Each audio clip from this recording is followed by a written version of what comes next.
What is going on, guys? Bruin Steel here, and welcome back to another WWE broadcast. I'm your host, Bruin Steel, and I'm joined by Canadian Yorker. And tonight we are recapping the Monday Night Raw that took place May 12th, 2025, and it took place in Louisville, Kentucky. And it is the fallout from the Backlash pay per view. Just want to mention that I'm skipping Friday Night SmackDown this week. I don't know why, but I'm just lazy lately for the Friday Night SmackDown before a pay per view. So, yeah, sorry about that. But anyways, Canadian Yorker, how's it going tonight? I gotta say, the week has been so busy, but it's definitely it's all about hard work this week. Can't complain though.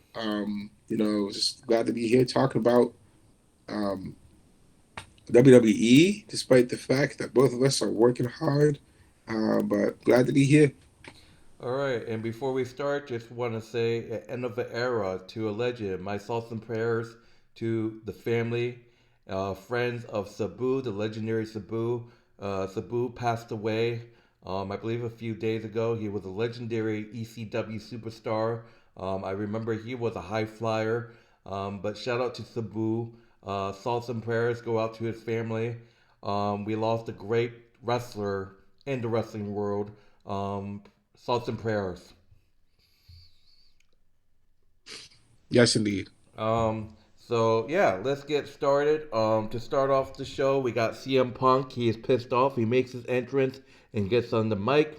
He's pissed off because he's a fortunate man because he calls the place home. The dust has settled from WrestleMania, and he nursed his injuries, but he can't shake being pissed off.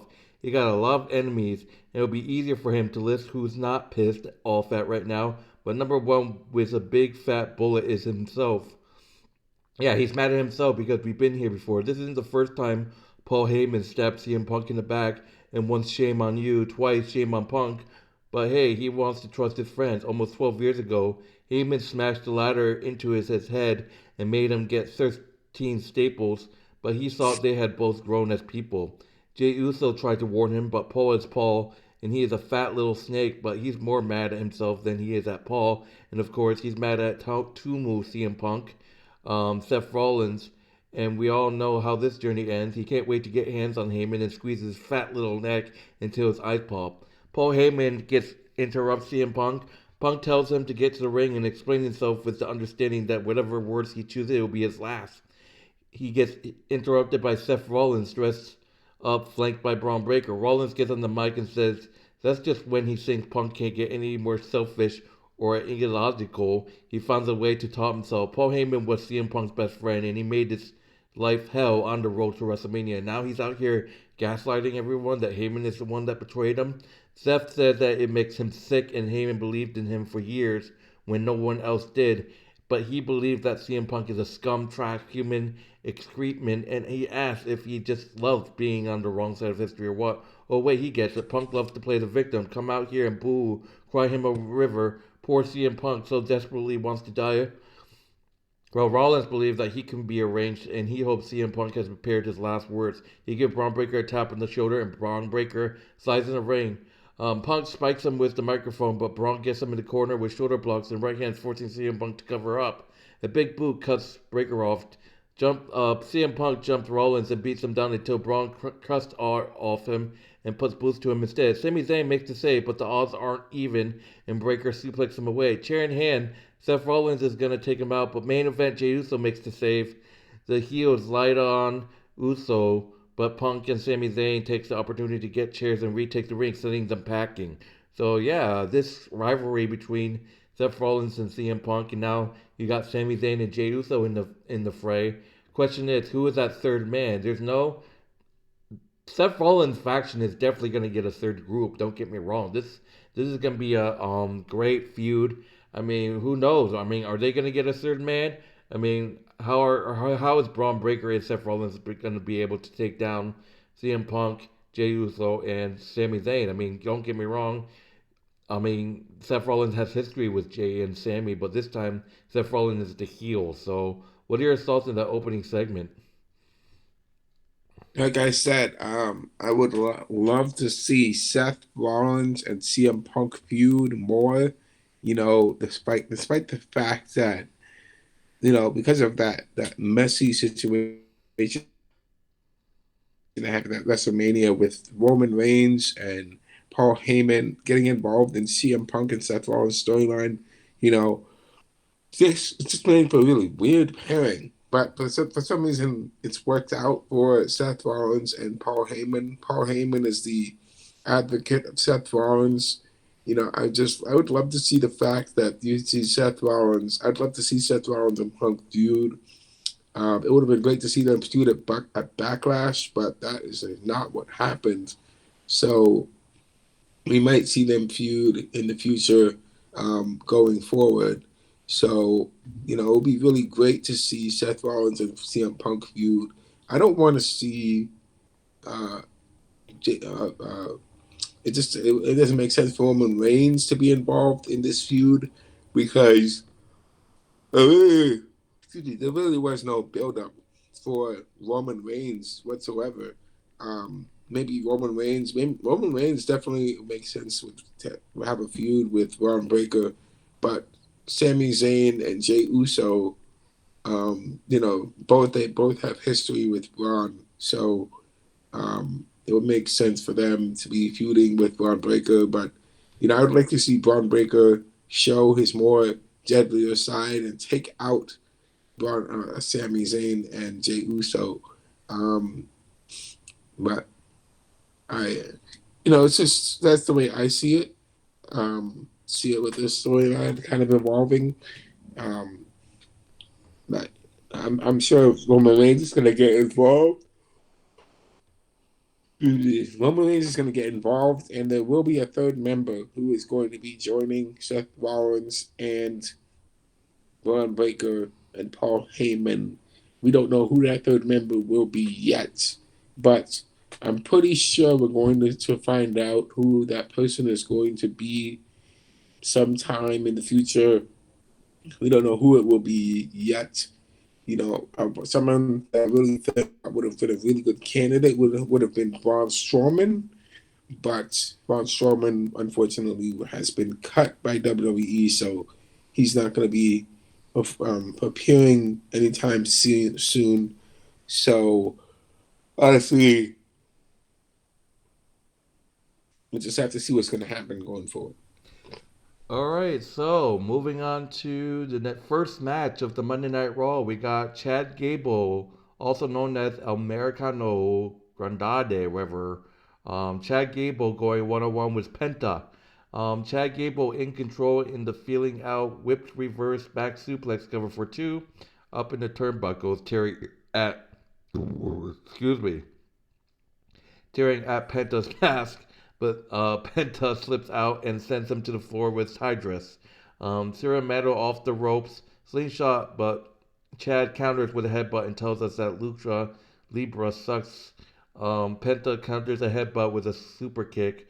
Handstand double stomp for two. Gable comes back with a bridging German suplex for two. A little back and forth. Zero wants the lunge point blower out of the corner, but Chad shrugs him off. Moonsault off the top, no deal. Switch of ankle lock, Penta fights out. Super kick, nope. Zero wants sacrifice. Gable reverses back to the ankle lock. Penta crawled for the ropes. Chad pulled him back in the center. Zero pulls up on his hands, but Chad counters to a victory roll for two. Big chop, suplex lift into the corner, climbing up top, jogging for with a flip power bomb. Flip pile driver out of the corner and it's over. Penta hitting the flip pile driver on Chad Gable to win the match. Penta with a huge win over Chad Gable by pinfall. So, what are your thoughts on Penta defeating Chad Gable?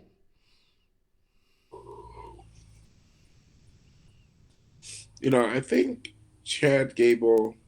I keep wondering to myself, when is Chad Gable and when is American made? When is Julius Creed and Julius Creed? When are these guys going to get their push going forward? When are they going to get their push? Are we ever going to see Otis get a chance to defeat Chad Gable?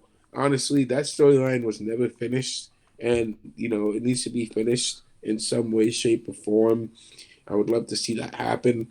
Otis Tozawa and Maxine Dupree, definitely deserve to get a win against American Made. I just don't like to see them. Excuse me. I don't like to see them get beat up like that, like by American Made. It's just does not make sense. Obviously, they deserve a win against American Made. Now, speaking about Penta and Chad Gable, I really think this is a really good match. It could have gone either way. Penta definitely outmaneuvered Chad Gable and won against Chad Gable.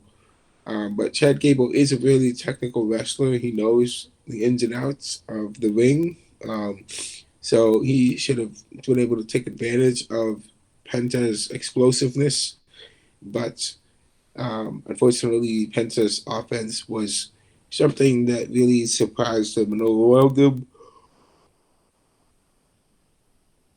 Excuse me. So, I'd love to see Penta, get another shot at the Intercontinental Championship against Dominik Mysterio because I think with him challenging Dominik for the championship, it makes it interesting for Penta and Dom to have some sort of storyline build up between the two of them. And I obviously don't want to see the Judgment Day get involved in that business whatsoever. But obviously, it makes it kind of interesting that have Finn, Dom, and Penta challenge for the championship. That will be a really interesting storyline. All right, so moving on to the next match, we got a tag team match. The New Day are our commentary for this one. We got the Creed brothers, Brutus and Julius Creed, versus the War Raiders, Erik and Ivar. Brutus getting worked over by the Isquile Vikings early on. Creeds turn the tables on Erik and puts boots to him in the corner. Erik back body drops Julius over the ropes and into his own brother, but they just knocked Ivar down, so Raider Ball gets ahead of steam and goes for a dive, only to eat a forearm and a vertical suplex on the floor.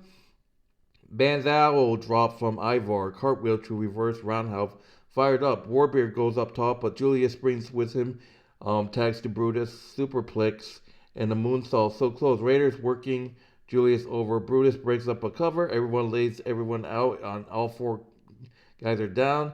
The Creeds plant Ivar with a double spinebuster, but Erik breaks it up. Brutus and Erik on the floor. Raider lays him out. The New Day runs interference. War Beard up on Julia's shoulders. Creed brothers hitting the Brutus ball device on Ivar. The Creed brothers, thanks to the New Day's help, defeat the War Raiders, Ivar and Erik by pitfall. So, wow, what a win for the Creed brothers. But, I mean, the New Day helped them win. So, but what are your thoughts on the Creed brothers defeating Ivar and Erik?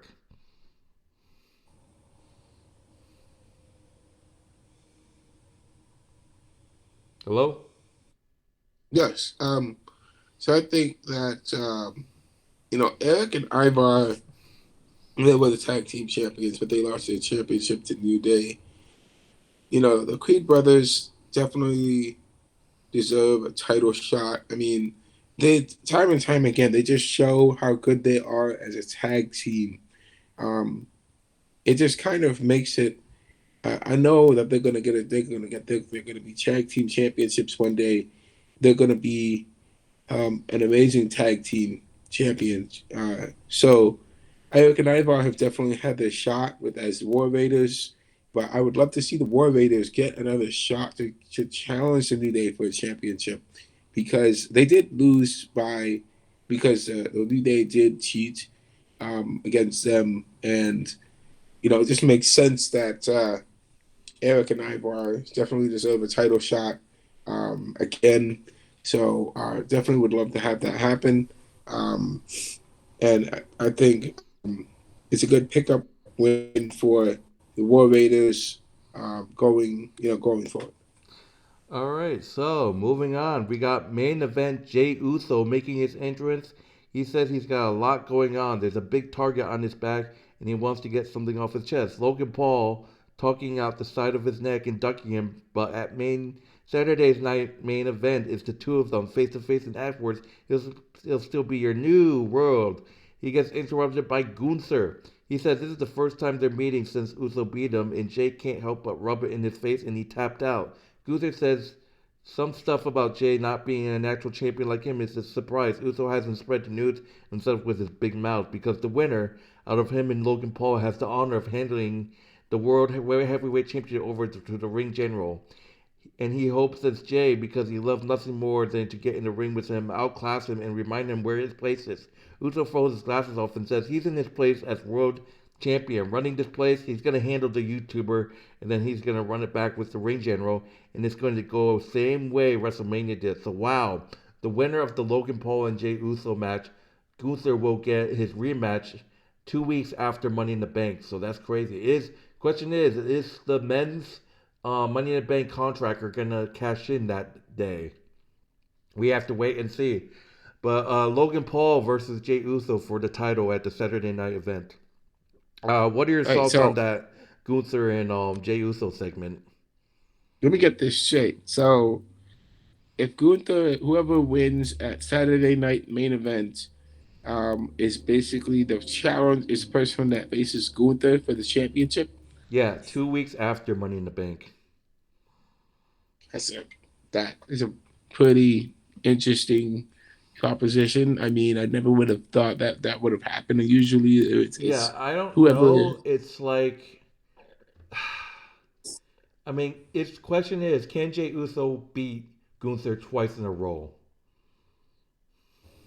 I think, well, let's face it. Let's face it. Gunther has lost to a number of Because we've seen this happen with things. Sami Zayn. Sami Zayn beating Braun Breaker once, but then lost the second time.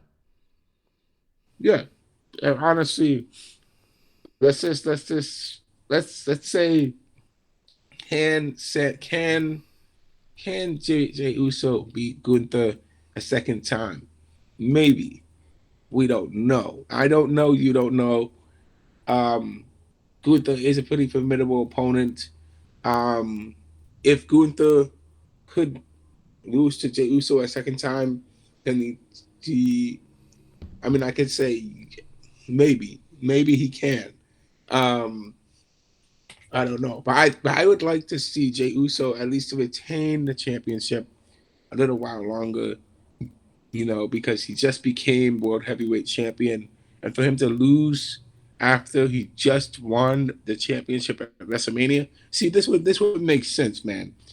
This if Gunther had just retained his championship at WrestleMania, okay, Gunther retains his championship, but then he if it was the other way around, if Gunther is still a champion and you have Jey Uso challenging Gunther for the championship, okay, then this storyline kind of makes sense. But I mean, it just shows that Jey Uso has to really improve himself and build on his character as a character right now in WWE because, the way I see it, Jey Uso definitely went through a lot of hurdles, hasn't really gone through a lot of hurdles to become champion, but yet he is a champion because, he did it for his brother, he did it for his family. Um, but obviously, now he's the champion. He needs to maintain and uphold the standard of being a champion and not back down from any challenge that he is able to fulfill. So if Gunther's going to challenge him for the championship, then obviously, he has to be able to defend his championship reign, and we're gonna have to see how that's gonna turn out. I'm gonna have to say maybe Jey Uso is gonna beat Gunther again. So, but we'll have to see. All right, so moving on to the next match. I am skipping a bunch of backstage segments. So yeah, moving on to the next match, we got the rivalry between two former friends. We got AJ Styles going 1-on-1 with Finn Balor. So 1-on-1 match between two former friends, AJ Styles and Finn Balor. Circling collar and elbow.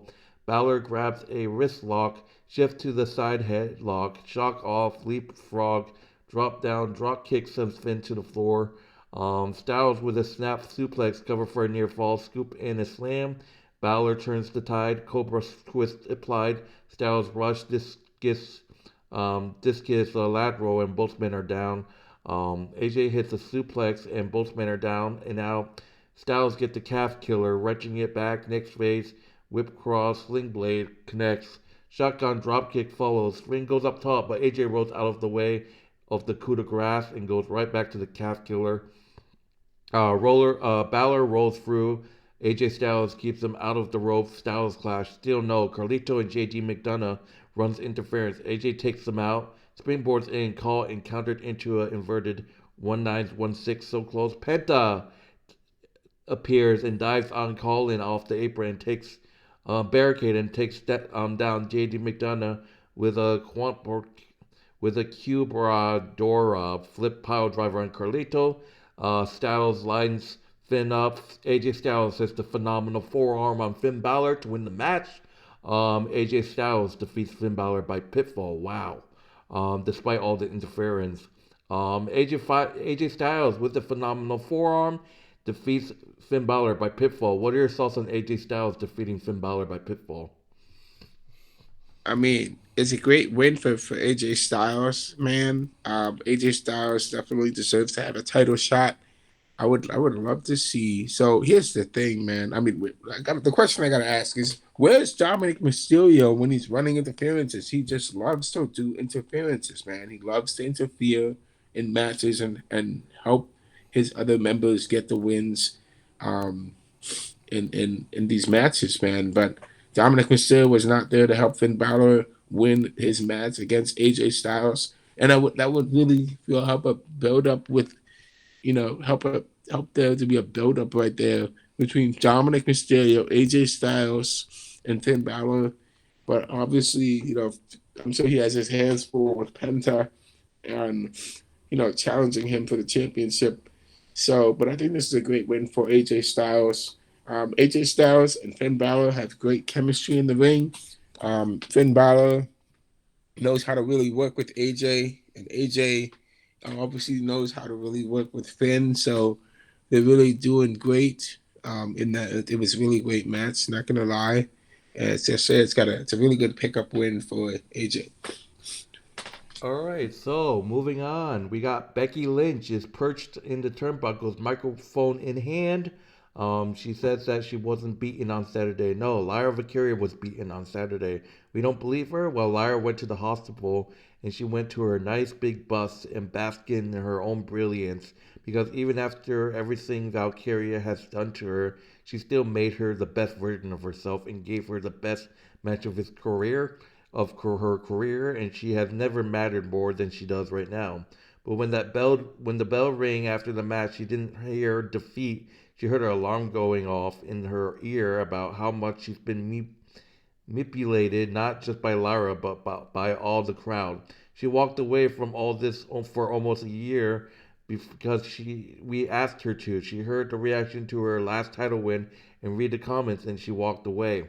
And if she's not here for the title, why is she even here? She has us to thank for her career. We carried her on her shoulders to the main event of WrestleMania, and we were all in this together. But then she won, and we couldn't see ourselves in her anymore because we all know it's failure, and we hate what we can't understand. A friend asked if she missed it while she was out, and she said she missed wrestling, but she liked herself better than ever, and she was briefly confused by what she was saying, and then she realized it was because she didn't have to listen to our lies. She doesn't have to spin her wheels trying to prove she's not what we say she is. So from now on, she is whatever we say she is. Greedy, cutthroat, selfish, all that. All those girls in the back are going to find out what it's like to be held down by the man. So yeah, Becky Lynch with a promo. Yeah, what are your thoughts on the Becky Lynch promo? Um, yeah, like I said, Becky Lynch is not done with Lyra Valkyria.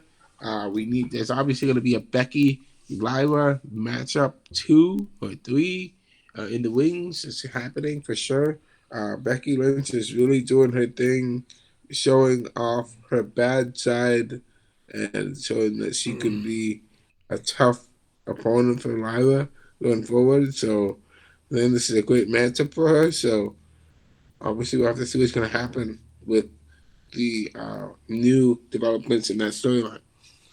All right, so moving on to the main event, we got a tag team match, women's tag team match. Gilia, we got Gilia and Roxanne Perez versus Io Sky and Rhea Ripley. So Io and Roxanne Perez to start. Io takes her down, kicked off. Lulez Perez mounted punches, rolled into the ropes into a brawl, and forced a break. Matt slam from Io, cover for two, side headlock, blocks the shoot off. Roxanne gets her in the corner, puts boots to her, tag to Gilia for double teams. The match breaks down. Ripley gets into it with Roxanne while the beautiful Madness does a standing neck twist. Sky gets back to her feet, dropkick reaching for the tag. Perez pulls Rhea off the apron and slaps her. Rhea Ripley gives chase. Gilead dives on her and Roxanne dropkicks her into the post. Eels dives on Roxanne. Gilead takes her out with a dropkick. Roxanne grinding Sky down with a hammer lock. Dives with it. Excuse me, sorry. Perching up to driving Roxanne connects. What is this advertisement? Uh, Jesus, yeah. sorry. Sorry, hang on, I'm not done. Sorry. The Okay. stupid advertisement just popped up. Um, oh my god, Jesus, what the fuck? Uh, I'm just gonna, Jesus Christ. Revolution Northern Light bomb blocked, roll through, double stop from Io sets her up. Giant step perching up top, diving moonsault connects, but Roxanne Perez breaks it up. Sky with some separation, Rhea throws her into Gilead, ducks under pop rocks, missile dropkick from Io Sky, taking Roxanne out. Gilead trips Rhea up on the apron. Roxanne cuts Io off in the turnbuckles. Butterfly from the beautiful Madness. Butterfly suplex, scoop lift, Northern Lights bomb. Rhea Ripley breaks it up. Io Sky hits a butterfly backbreaker on Gilead. Fired up, charging in, back body drop to the apron. Up top, Rhea Ripley tags.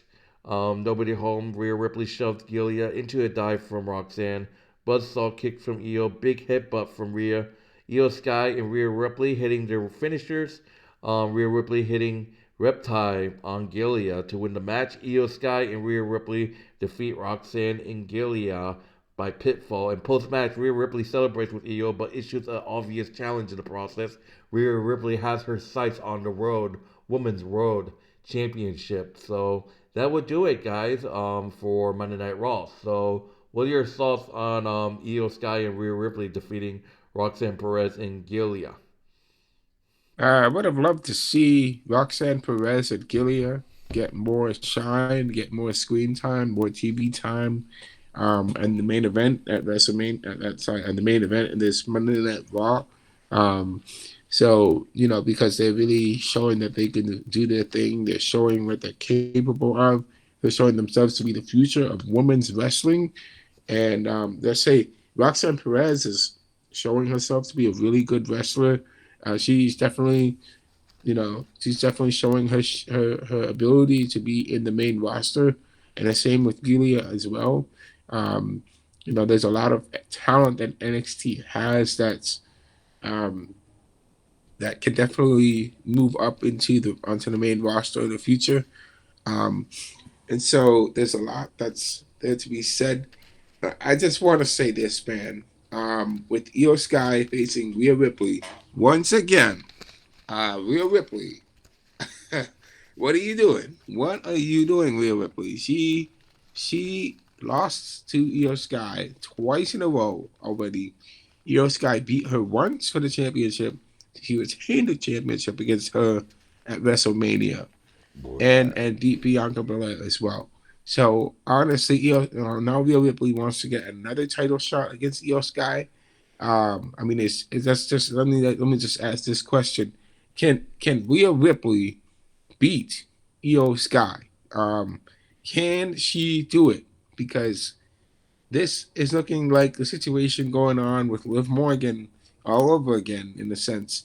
Not with the fact that Liv Morgan is, I mean, Io Sky is Rhea Ripley's rival, but uh, Io Sky definitely has Rhea Ripley's number. And if Rhea Ripley loses to Io Sky once again, Rhea Ripley is on a losing streak officially. Let's just declare it. She's on a losing streak.